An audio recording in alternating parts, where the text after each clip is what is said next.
Lauantai-aamu, Areena Panzerplatte.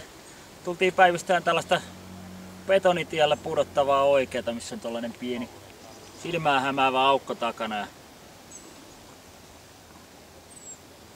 katsotaan, josko tästä nyt sitten saataisiin jotain pientä liippiä sitten nää jopa meikäläisellekin nähtäville, kun ei ole mitään. Muuten on shakedownilta se ikävä ulos jo nähtynä, että se ei oikein ole vielä sellainen, mitä täältä tultiin oikeasti kattoon.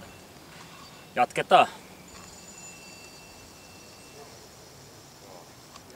Areena Panzerplatte.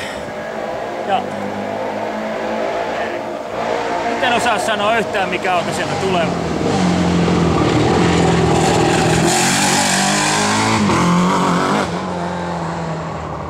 Veikkaa pitkää ikää tolle Skodalla. No, Petter Sulmeri tosiaan jäi tänne pätkälle, rengas lähtenyt irti. Ja Thierry Neuville on ajanut jossain päin tuolla alkupäässä puskaan ja myöskin jäänyt pätkälle, että kyllä tää vaan sitten eräänlaiseksi ratkaisun EK:ksi taisi kehkeytyä tämäkin sitten.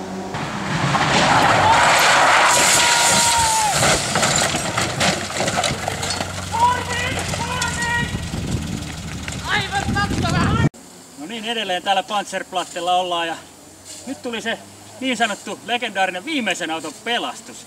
Eli tommonen pikku ruotsalaisten kutsuma brutal running nähtiin tossa. Tongit on vähän ulkona. No niin, Panzerplatte, toinen ajokierros. Tässä 5 autoa kerkis menee.